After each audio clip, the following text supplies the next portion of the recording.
All right, guys, it's time to talk about Spotify stock and all the controversies that are going on with it right now. As you guys know, I personally own a little bit of Spotify stock. It's a very tiny position, less than 1% of my portfolio, and I'm actually up slightly on it because I mostly bought after the biggest crashes that it went through. We'll talk more about that a little bit later in the video. But currently, the stock is down over 50% from its highs, so it's down a lot. There's a bunch of controversies right now going on. I'd like to give you guys an unbiased view on all of this without getting overly political or overly opinionated. I just want to talk to you guys about the business, the controversies, the drama that's going on with it, how it's affecting it, how it's affecting the stock, and where I think things are headed in the future. And so we'll also talk about their most recent earnings because they just released those as well. And that's also causing a ton of volatility within the stock. So we'll talk about that. We'll talk about the whole Joe Rogan situation, everything that's going on there.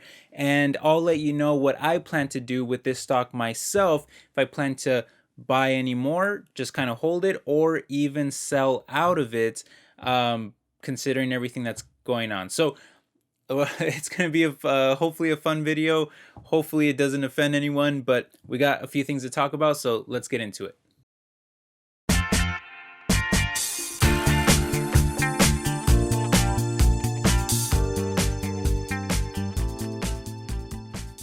Hey, what's up everyone? My name is Ale. Welcome back to my world of stocks. Okay, let's start by just pulling up the stock chart so that I can give you guys some context on where the stock is and what's been going on with it and why it crashed and why it's been so volatile, especially this past couple weeks. So let's just dig in here. Okay, so check out this volatility, guys. So over just the past 10 days, you've got a 13% climb on January 31st, another almost 4% on February 1st, a 6% drop on the 2nd, 17% crash on the 3rd, almost a 10% rebound on the 4th, then another 3% drop on the 8th, followed by a 6% rebound on the 9th, which is when I'm recording this. That is crazy volatility, and most of it was caused by both the Joe Rogan controversies as well as their earnings report, so we'll cover both in just a second. But as it stands, we're talking about Spotify stock being down a massive 55% from its highs, currently sitting very close to the bottom of its 52-week range, and essentially we're seeing all the gains being wiped away from after the 2020 recession crash and after they signed Joe Rogan, which caused the stock to initially skyrocket to nearly $400, but now they're all the way back down to the $100 range. Now, to be clear, the stock was already crashing hard long before the Joe Rogan controversies. That only added a little more volatility to it, but initially it was because it was just too highly valued as a speculative stock that was losing money, and that's something that investors have been mostly selling out of lately. We've actually seen that with a lot of similar spec and tech stocks. But yeah, Spotify really fit that bill. I mean, they consistently lose tens of millions of euros every year, although to be fair, they're at least finally getting pretty close to profitability with a much smaller loss of 34 million last year, and this year should finally see some profits. But even then, you're still talking about a forward PE ratio of more than 1,000, which is over 5,000% higher than the sector. And mind you, this is after the stock has already crashed hard and lost more than half of its value. Of course, that's based on net income, which includes things like stock-based compensations and other things that aren't really related to the raw business. So at this stage, cash flows would be the better, more appropriate metric to look at. And here we do actually see that they make hundreds of millions of euros of profit from their operations. But even then, you're still talking about a forward price to cash flow ratio that is over 500% higher than the sector. Now, price to sales, though, is pretty good, to be fair, but it's still about 40% more expensive as well. And of course, that has nothing to do with profits, which is something that a company like this desperately needs because they have to spend so much money on licensing content from musicians and podcasters. So you need some profits coming in if you want to stay relevant. And again, let me just stress that this is all after the crash. So imagine how much more expensive this stock was before the crash. As for me, I was lucky enough to buy after most of those crashes and dips. So my position is actually up slightly by about 2%, but it's such a small position of mine at less than 1% of my portfolio that it's basically flat in terms of it having any kind of impact on my portfolio. In any case, the whole Joe Rogan situation has only made things even more complicated and more volatile lately, so let's just quickly cover that now. So, how this all started is that Joe Rogan recently had a couple of doctors on his show, both of which have had at least some experience either working on or working with the pepperoni V shot and working with patients, different things like that. But these two doctors, Dr. McCullough and Dr. Malone, both of them have been censored, at least in some capacity, or just flat out removed from social media sites like YouTube, Facebook, and Twitter. And the reason why is because despite Malone actually taking the shot himself, both doctors have been critical of the mandates and in some cases, even critical about the shot itself. And that's led to the mainstream media and some celebrities and politicians to come out and say that Joe Rogan is allowing misinformation on his platform, and that even he himself is spreading misinformation about the shot and masks and mandates and all of that sort of stuff. And it started getting so bad that even famous musician Neil Young came out and said that he will leave Spotify if they don't remove Joe Rogan. Well, Spotify paid over $100 million for Joe, so that was very unlikely to happen considering that Joe has the number one podcast in the world and Spotify really needs him to attract new users. So Spotify declined and basically removed Neil Young's content like he requested. From there, though, things started getting worse. More famous people started backing up Neil Young. I mean, you even had the Obamas reportedly looking into leaving Spotify now. And all of that is just causing a ton of bad publicity for Spotify. You're seeing different musicians, different people in general, even some podcasters talking about leaving Spotify. And it's at the very least causing a lot of controversial publicity. And to investors, all of this drama is just something that you really don't want to see in a company that you own. Now, since then, Joe sort of apologized for people being upset with him, and he promised to have more guests on the show with opinions from the mainstream. And Spotify CEO also released an update on their pepperoni policy that will now include a content advisory message to any podcast episode that talks about the pepperoni. By the way, you guys know why I say pepperoni, right? I'm not allowed to say the actual word on YouTube. But anyway, they would add that content advisory message to those episodes as well as a link to get more information about it. However, the CEO also defended Joe by saying that exclusive deals like the one that they signed with Joe is what's helping Spotify survive as a company. And if they start censoring speech, then it could be a slippery slope that ends up hurting the company. As a result, the mainstream media and celebrities and so on, they were not satisfied with that result. And to this day, they continue to call for Joe Rogan to be more strictly censored or even removed from the platform altogether, including, by the way, even the White House through the press secretary Psaki, who said that more should be done to censor Joe Rogan's misinformation. Later, though, a compilation video was released of Joe Rogan showing all the times that he talked about the N-word and actually used the word himself while talking about it. Now, to be fair to Joe, he wasn't actually calling anyone that word. He was just talking about the word itself, but it was still something that he felt made him look really bad, so he did apologize for that as well. And then you also had the CEO of Spotify mention that they'll be spending $100 million to promote content from minorities, and that was all kind of a result of that too. So it just kind of looked really bad. And then a little later, Joe was actually asked about all of these controversies going on, and he stated that he feels a lot of this is actually a political hit job on him. I don't know if it is or isn't. I've always thought of Joe Rogan as being pretty liberal, although he does have some conservative viewpoints, and especially lately, I would say that he has been pretty critical of a lot of Democrat policies, so it's natural that you would expect some criticism to come from the left because they're disagreeing about policies. Obviously, you're going to fight and there's going to be some drama there. As for me, I consider myself moderate. I respect all sides. There's things that I agree with liberals, on some things. I agree with conservatives on some other things. But I love and respect all people, regardless of their political or religious or any other beliefs. So I've always thought of myself as pretty moderate. Policy-wise, I would say that I do lean, just to be transparent, I do lean a little more libertarian in the sense that I've never really trusted the government or big corporations. And so I've always felt like the more that we can limit their control over our rights, the better off we'll be as a society. And in this particular case, I've always been a fan of Joe Rogan, so it's going to be as as someone who leans a little more libertarian, and I'm also a fan of Joe Rogan. I got to be honest with you guys about my biases here. I'm obviously going to lean towards the side of don't censor him and don't remove him from the platform, because I think that when you're messing with freedom of speech, it's a slippery slope, and when you start to give this kind of control and power to certain people, they, even if they're using it in a justified manner right now, they may abuse it in the future. So I'm always hesitant to that. I've always been more on the side of less censorship and more kind of freedom. But that doesn't mean that I can't understand where the other side is coming from. I understand that there's always two sides to a coin, and if I had someone from the opposite side sitting here next to me, I'm sure that they would make some valid points to argue against me. I'm just saying that that's personally my own bias and that's my belief.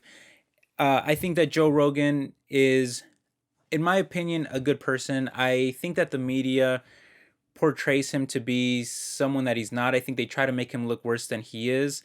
I think we'd be better off if we could forgive and move forward, but I understand why that may be hard for some people. And so we're in this kind of mess right now, and it's causing a lot of controversy and some bad publicity for Spotify, and that's causing the stock to be pretty volatile. And the unfortunate thing for Spotify stock specifically is that no matter what you do here as Spotify, the company, it's going to be hard to move forward, because if you keep Joe Rogan, then you risk having a lot of artists and users boycott the platform and leave because they hate him. And if you get rid of Joe Rogan, well, you risk the very same thing, but from the opposite side. You risk users and artists leaving or boycotting the platform because they like and support Joe Rogan. And since he is the number one podcast in the world, he does have a big fan base. And so either way, it's going to be difficult to move forward. Now, personally, I would say that the better chance that you've got as a company would be to just keep Joe Rogan and just try to keep everyone, and just say, hey, everyone, you can all voice your own opinion, and hopefully people accept that and move forward. But that's not a guarantee. And so what I think is actually going to happen is I think we're going to continue to have volatility. I think Spotify cannot afford to get rid of Joe Rogan. They've already invested too much in him, so they have to keep him.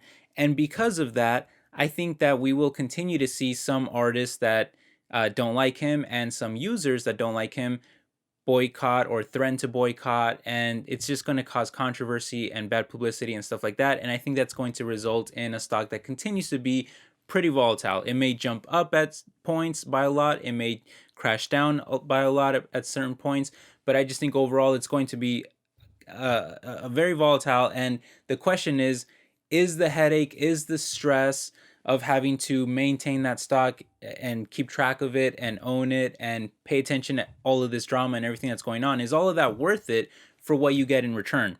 And so to answer that question, I think we should take a look at how Spotify is doing, take a closer look at how they're doing as a business. So let's just quickly cover their most recent earnings, and I'll give my opinion on kind of where they're heading in the future.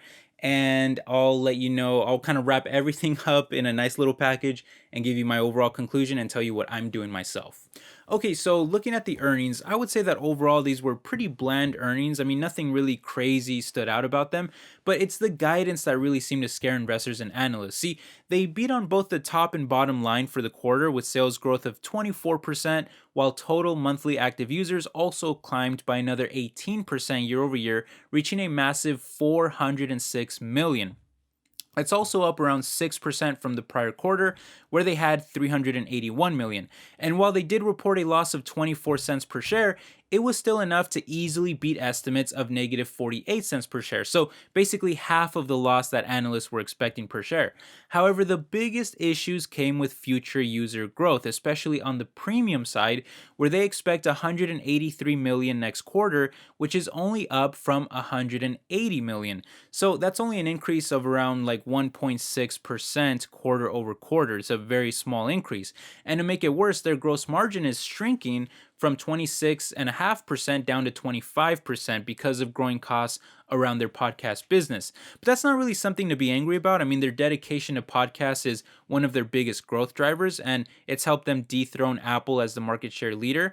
And when looking at the lower growth in premium users, I mean, the reason why investors are worried is because premium is where Spotify is more profitable at almost 30% margins versus ad supported at just 11% margins. So, what they always try to do, Spotify as a company, is attract new users by offering them a free ad supported version, and then they try to convert them over to paid premium where the profits for Spotify are higher. I hope that makes sense. But investors are impatient and they want the higher growth in premium users right now, not so much the ad supported. However, you have to give Spotify some credit here because they're doing a better job of monetizing that higher count of ad supported users. If you look at year over year, revenue from premium subs only grew by 19%, while ad supported revenue grew by a massive 62%.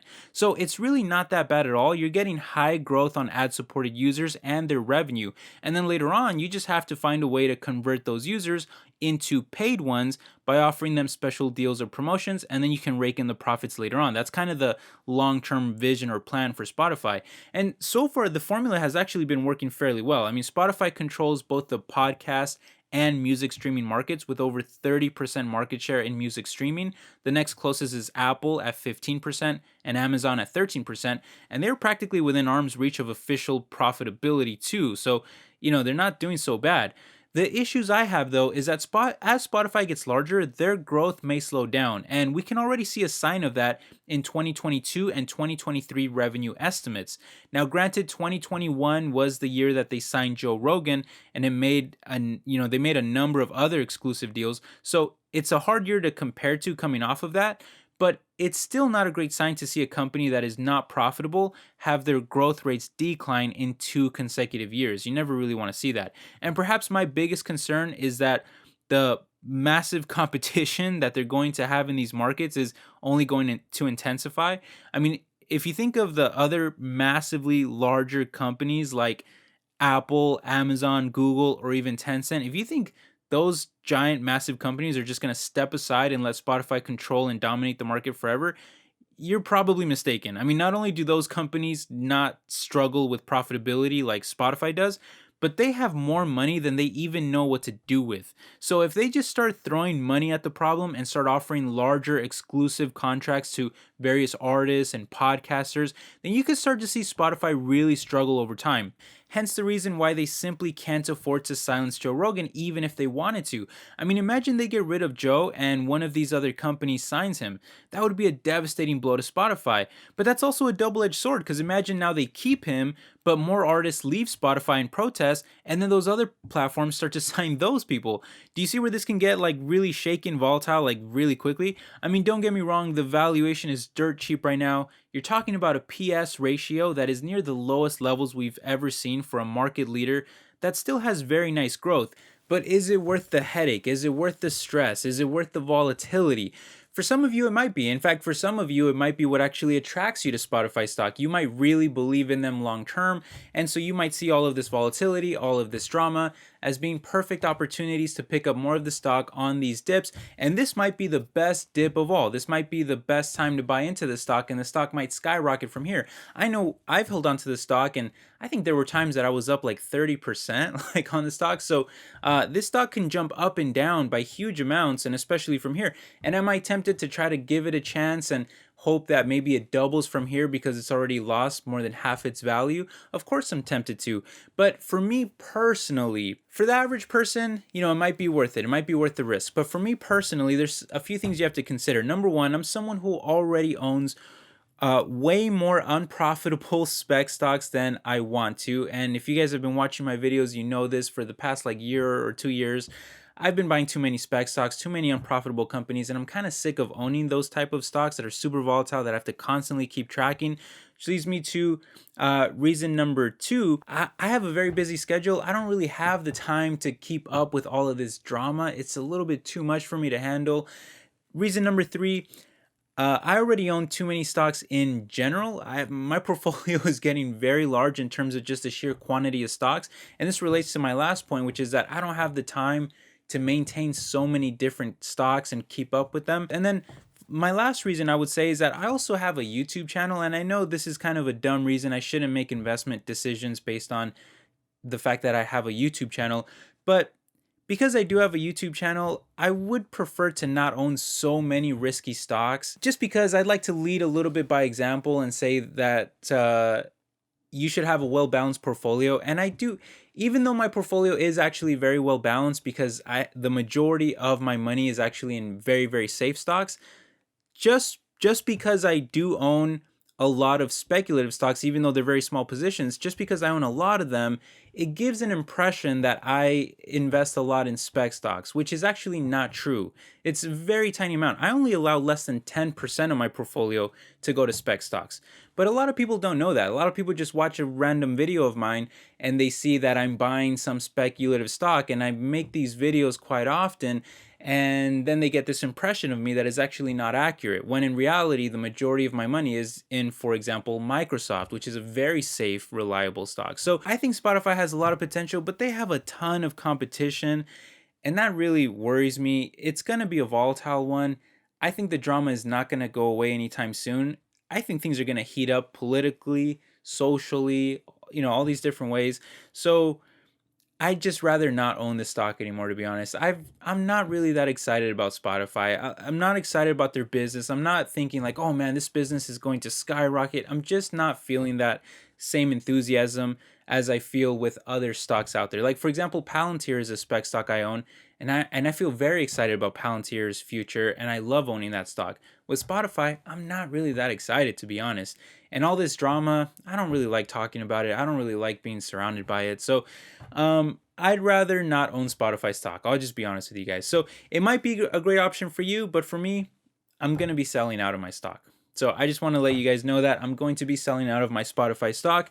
Let me know if you agree or disagree with me down below. Did I make some good points? Did I offend you? Did I say anything controversial? Let me know down there. I'd love to read your comments. I'll try to respond to as many as I can. Thank you so much for watching. I really appreciate all you guys' support. It means the world to me. Please hit the like button if you enjoyed the video, and I'll catch you in the next one. Hope you're all doing well. Take care. Bye-bye.